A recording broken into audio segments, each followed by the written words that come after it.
So friends, આજે તો એમ થયું કે આપણે બીજી બધી રેસીપી તો કરી, પણ પંજાબી રેસીપી આપણે ઘણા ટાઈમથી નથી કરી, તો આપણે આજે પંજાબી રેસીપી કરશું. તો આજની આપણી રેસીપી છે પનીર ભુરજી, નો ઓનિયન નો ગાર્લિક, અને બહુ જ મસ્ત રીતે. અને હું કોઈ તમને એવું નહીં કહું કે તમે આ ગ્રેવી બનાવેલી હશે એ કાઢીને તમે કરજો. હું તમને એકદમ સ્ક્રેચમાંથી તમને બતાવીશ. તો આપણે પહેલેથી છેલ્લે સુધીની પ્રોસેસ જોશું. છે ઇઝી, ફટાફટ તમારે થઈ જશે, અને તમારા મહેમાન ઘરે પાર્ટી તમે કરશો તો મજા આવી જશે તમને. તો ચલો હવે રેસીપી સ્ટાર્ટ કરીએ. સો ફ્રેન્ડ્સ, આપણી પનીર ભુરજી બનાવવા માટે આપણે આટલા ઇન્ગ્રીડિયન્ટ્સની જરૂર પડશે ફ્રેશમાં. તો સૌથી પહેલાં ટમેટા, ઓબ્વિયસલી બીકોઝ આપણું નો ઓનિયન નો ગાર્લિક છે તો આપણે આમાં અનિયન નાખતા નથી, પણ તમે જો અનિયન ખાતા હોય તો આની સાથે તમે અનિયન બી એડ કરી શકો છો. તો એનીવે, તો મેં 3 મોટા મોટા ટમેટા લીધેલા છે. કેપ્સિકમ છે, કેપ્સિકમ આખું આ યુઝ નહીં કરું, લગભગ હાફ જેટલું યુઝ કરીશ. ત્યારબાદ મરચાં થોડા, એ તમારી તીખાશ અનુસાર, અને આદુ. મારી પાસે આદુની પેસ્ટ ઓલરેડી હોય જ છે તો હું આદુની પેસ્ટ યુઝ કરું છું. તમે ફાઇન ચોપ કરી શકો છો. સો ફ્રેન્ડ્સ, આપણે મેક શ્યોર કે ફાઇન ચોપ કરવાનું છે. આમાં પ્યુરી ના કરતા, એ તો મિક્સરમાં ના નાખશો. ફાઇન ચોપ થાય એટલું ફાઇન ચોપ જ કરજો. તમને ફાઇન ચોપ ના ફાવતો હોય તમે ખમણી બી શકો છો, અને કારણ કે ટેક્સચર ઉપર બધું ડિપેન્ડ હોય છે. તો હું એકચ્યુઅલી ફાઇન ચોપ કરું છું. નાઇફ એકદમ સરસ ધીમેથી.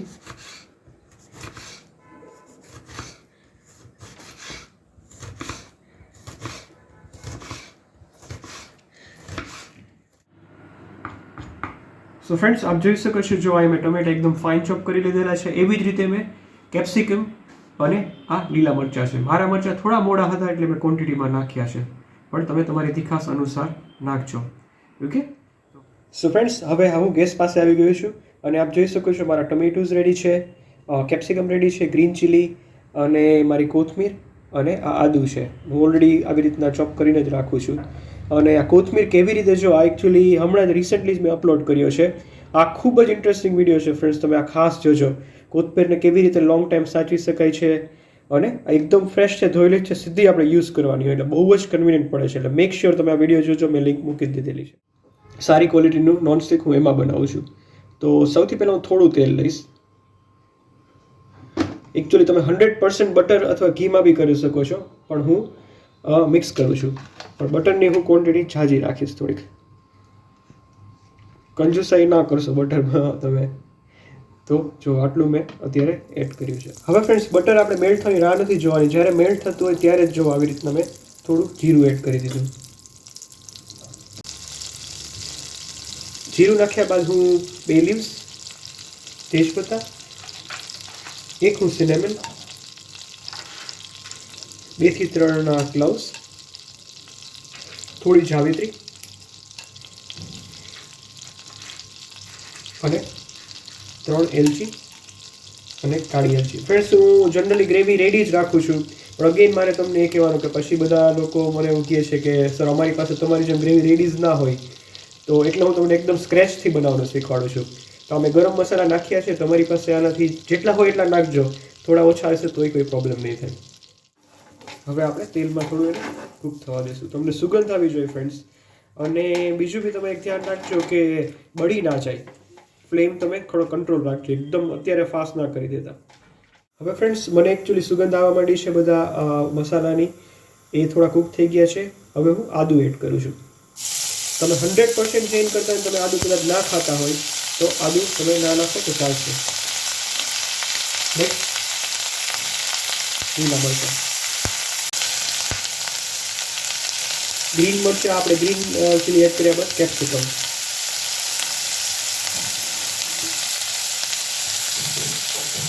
હવે આપણે આ ત્રણેય વસ્તુને આપણે સરખી રીતે રોસ્ટ કરવાની છે.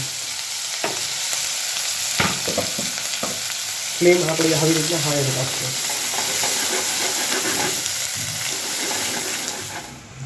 તો ફ્રેન્ડ્સ, આપણું આ જે મિક્સચર છે એને એટલીસ્ટ 2 to 3 મિનિટ્સ આપણે સરખું કૂક થવા દેજો.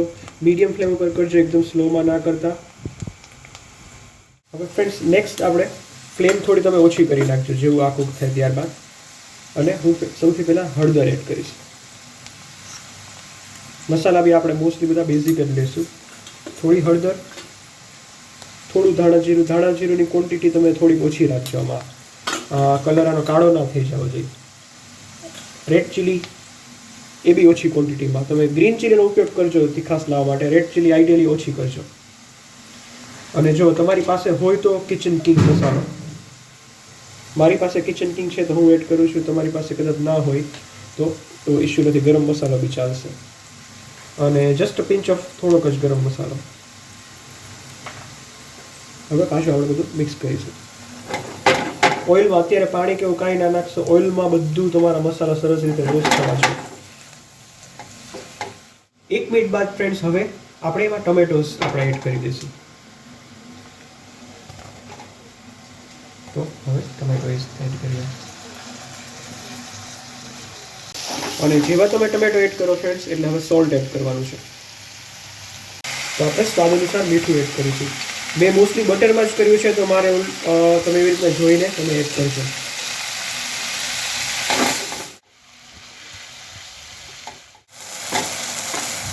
મિત્રો ટમેટા નાખ્યા બાદ આપણે 3-4 મિનિટ એકદમ સરસ રીતે કૂક કરવાનું છે આપણું મિક્સર. અને હાઈ ફ્લેમ જ અત્યારે રાખજો. અને આ સ્ટેજ ઉપર હું એક વસ્તુ એડ કરીશ, એ છે કસૂરી મેથી, એનો પાવડર રોસ્ટ કરેલી. હું એકચ્યુઅલી 2 સ્ટેજમાં એડ કરીશ, તો અત્યારે થોડી હું એડ કરું છું.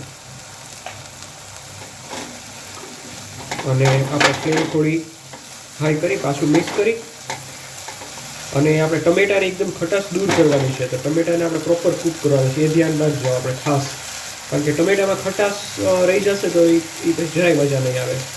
એટલે હવે મીડિયમ ફ્લેમ કરી અને આપણે ઢાંકી દઈશું, જેથી ટમેટા પ્રોપર કૂક થઈ જાય આપણા.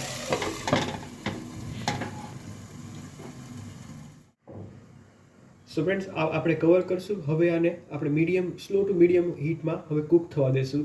અને પ્રોપર કૂક કરવાનો છે, એ તમે અગેન રીટ્રેટિંગ દેટ કે તમારે આ વસ્તુને પ્રોપર કૂક કરવાની છે. એકદમ ઓઇલ રિલીઝ ના થઈ જાય ત્યાં સુધી તમે પ્રોપર કૂક કરજો ટમેટાને.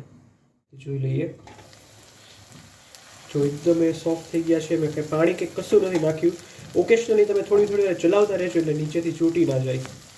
પણ આનો મેઇન રહસ્ય આપણે જે કહી શકાય છે, સિક્રેટ એ જ છે કે તમારે ટમેટોઝને પ્રોપરલી કૂક કરવાના હોય છે. જો તમે અનિયન નાખતા હોય તમને એટલો ઇશ્યુ નહીં થાય, પણ અનિયન ગાર્લિક વગરનું એટલે જ ટેસ્ટી બનાવવા માટે તમારે મેક શ્યોર કે ટમેટોઝને પ્રોપર કૂક કરવાના. તો આને 10-12 મિનિટ સુધી જો અમે પ્રોપર ઢાંકીને કૂક કરી એકદમ સોફ્ટ થવા દીધા છે. હવે હું આમાં થોડી શુગર નાખીશ, કારણ કે ગમે એટલે ટમેટાને કૂક કરે થોડી શુગર આપણે એની ખટાશ જતી નથી. તો પિંચ ઓફ શુગર હું એડ કરું છું. તો થોડી શુગર એડ કરી અને ચલાવી લઈશું. મિત્રો 15 મિનિટ સુધી મેં કંઈ જ પાણી કે કંઈ નહોતું એડ કર્યું. હવે આપણે થોડું પાણી એડ કરીશું. આપણે આ ગ્રેવીવાળું રન્ની નથી બનાવવાનું. આપણે એ રેસીપી અલગ હોય છે આખી, તો એમાં પાણી વધુ હોય છે. આમાં આપણે થોડુંક જ ખાલી પાણી એડ કરવાનું હોય છે કે આપણા ટમેટોસ પાછા વધુ થોડા મેશ થઈ જાય. તમે 4-5 ચમચી જેટલું પાણી નાખ્યું. હજી હું સેજ એડ કરી દઈશ થોડું, અને મિક્સ કરી અને હજી હું કવર કરીને બીજી 5 મિનિટ કૂક થવા દઈશ. મેક શ્યોર મિત્રો તમને એનોઈંગ થોડું લાગતું હશે, પણ તમે પ્રોપર કૂક કરજો તો જ તમારી ટેસ્ટી બનશે, અધરવાઇઝ ખાટી તમારું થઈ જશે.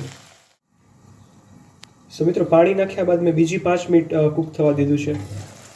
અને જુઓ હવે આપણી ગ્રેવી ઓલમોસ્ટ તૈયાર છે. સુગંધ એટલી મસ્ત આવે છે.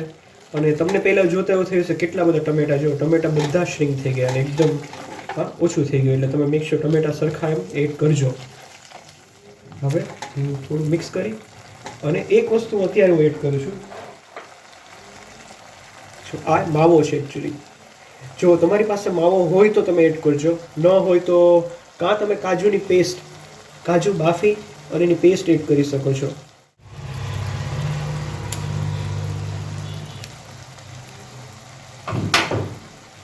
તો માવો એડ કરી અને આપણે ચલાવી લઈશું. તો માવો નાખ્યા બાદ ફ્રેન્ડ્સ હવે 2 to 3 મિનિટ્સ કૂક કરીશું, જેથી માવો આપણો એકદમ ઉગળી જાય. હવે હું ફ્રેશ કોથમીર એકદમ મસ્ત હેન્ડફુલ અત્યારે હું ફ્રેશ કોથમીર એમાં એડ કરું છું. કંજૂસી ના કરતા, બહુ મસ્ત લાગે છે. એ કરી અને મિક્સ કરી દઈશું. હવે ફ્રેન્ડ્સ આપણે પનીર એડ કરીશું, મેઇન આપણું ઇન્ગ્રીડિયન્ટ્સ. તો મારી પાસે પનીર છે અને જો મારી પાસે ખમણી બી છે. તમે હાથેથી ચૂરો કરી બી નાખી શકો છો અથવા આવી રીતના ખમણી નાખી શકો છો. પણ તમે એક વસ્તુનું ધ્યાન રાખજો મિત્રો, ઘણીવાર તમે કમ્પ્લેન આવે છે કે ચીવી થઈ જાય છે એકદમ રબડ જેવું.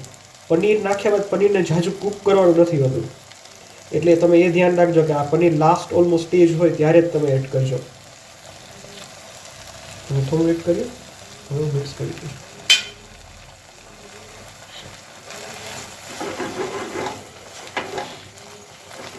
જો તેલ બી ઉપર આવવા માંડ્યું છે, એકદમ અત્યારથી જ રીચ લાગે છે. તો તમારે એક વસ્તુ અત્યારે કરવાની છે, એ છે તમે સોલ્ટ ચેક કરી લેજો. ઓકે, તમારી ખટાશ નથી ગ્રેવીમાં એ જોઈ લેજો. હવે હું એક વસ્તુ એડ કરીશ. જો આ વસ્તુ શું છે, આ કેચઅપ છે, થોડો ટેંગીનેસ માટે. મારો કેચઅપ નો ઓનિયન નો ગાર્લિક છે, જો એ એડ કર્યો થોડોક જ અને મિક્સ કરી દીધું. અને લાઈક એ સેડ આપણે પનીરને ઝાઝું કૂક નથી કરવાનું. તો હવે લાસ્ટ સ્ટેજ ઉપર જે મહત્વની વસ્તુ છે આમાં, આને મિસ ના કરશો. સ્ટેજ ઉપર કાં તમે ક્રીમ અથવા કાજુની પેસ્ટ અથવા વ્હાઈટ ગ્રેવી એ તમે એડ કરશો તો જ એમાં ટેસ્ટ નિખરીને આવશે, અધરવાઇઝ તમારો ટેસ્ટ નહીં આવે. પછી તમને એવું થશે કે દર્શનભાઈ કેવું શીખવાડ્યું, પણ આ એનું એક નીડ છે આમાં. કારણ કે ટમેટાની ખટાશ એવી જતી નથી અને ખાલી ટમેટા સારા લાગતા નથી. તો યુ મસ્ટ એડ સમથિંગ. તો આપણે જો હવે બેલેન્સ કરવા માટે ક્રીમ એડ કર્યું અને એકદમ જ ટેસ્ટી, અત્યારથી જ મોઢામાં પાણી આવે એવું લાગે. જો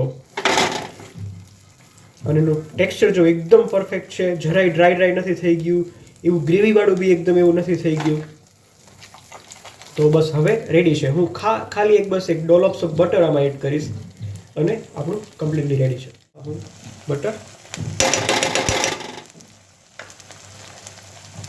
થોડી રોસ્ટેડ કસૂરી મેથી આપણે એડ કરેલી જ, પણ મેં તમને ત્યારે કીધું હતું હું થોડી લાસ્ટમાં એડ કરીશ. અને પિંચ ઓફ ગરમ મસાલો. હવે મિક્સ કરી દીધું અને ગરમા ગરમ સર્વિંગ કરવા માટે આપણી પનીર ભુરજી રેડી છે. સો ફ્રેન્ડ્સ, હવે આપણી એકદમ યમી પનીર ભુરજી સર્વ કરીએ.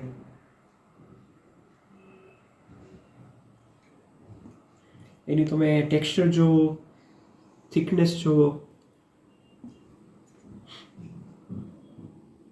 ભુરજી એટલે હંમેશા આવી રીતનું ડ્રાય હોય છે. ભુરજીમાં એકચ્યુઅલી ગ્રેવી હોતી નથી, પણ આપણે ખબર છે ને ભારતીય આપણે ફ્યુઝનમાં તો માસ્ટર હોઈએ છીએ. તો એકદમ પરફેક્ટલી કુકડ, પરફેક્ટલી ટેક્સચર અને સુપર ટેસ્ટી પનીર ભુરજી રેડી છે. જો બટરથી એકદમ ઉઝ આઉટ થયું છે. કોઈ આર્ટિફિશિયલ કલર કે આપણે કાંઈ એડ નથી કર્યું અને કલર બી એટલો મસ્ત એનો આવે છે.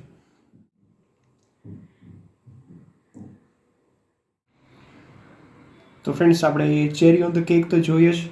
તો આજે મને થોડું ડોડા પણ સૂઝ્યું છે અને હું ઢાબામાં પેલું કરે એવી રીતે હું કરું છું. હોટલ્સમાં આવી રીતે જનરલી થતું નથી, પણ એ ટમેટાની આવી રીતના સાઈડમાં તેવું લાગવું જોઈએ ને કે બહાર જેવું છે એમ. તો બસ આવી રીતના ટમેટાને 1/2 કરી અને તમે ગેસ તમે તમારી ઘરે આવ્યા હોય તો કેવું મસ્ત લાગે. કંઈ નથી, બસ ટમેટાને 1/2 કરી અને આવી રીતના આપણે ગોઠવી દીધા છે. સિમ્પલ ગાર્નિશ અને થોડું ખમણેલું પનીર.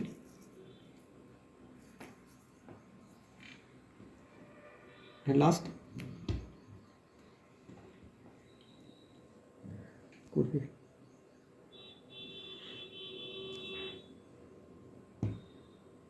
તો ફ્રેન્ડ્સ, ફાઇનલી આપણી સુપર ટેસ્ટી પનીર ભુરજી રેડી છે.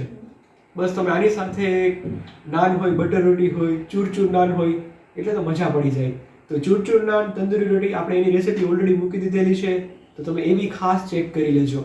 તો બસ હવે મારો ફ્રેન્ડ્સ આ તો લંચ જ છે અને મારી રોટી બી રેડી છે. તો હું આ ગરમા ગરમ હવે ખાવાનો છું. અને બીજું એક સરસ છે કે ભાઈ ભગવાનનું પોર્શન બી આજે કાઢી લીધેલું છે. તો એકચ્યુઅલી આ ઠાકોરજીને બી અમારું પહોંચવાનું છે મંદિરે, તો પ્રસાદી જ એકચ્યુઅલી છે આ. તો બસ ફ્રેન્ડ્સ, આવી રીતે તમારી ચેનલ જોતા રહો. Thanks for watching. આમ યોર્સ દર્શન સાઇનિંગ ઓફ. Good bye.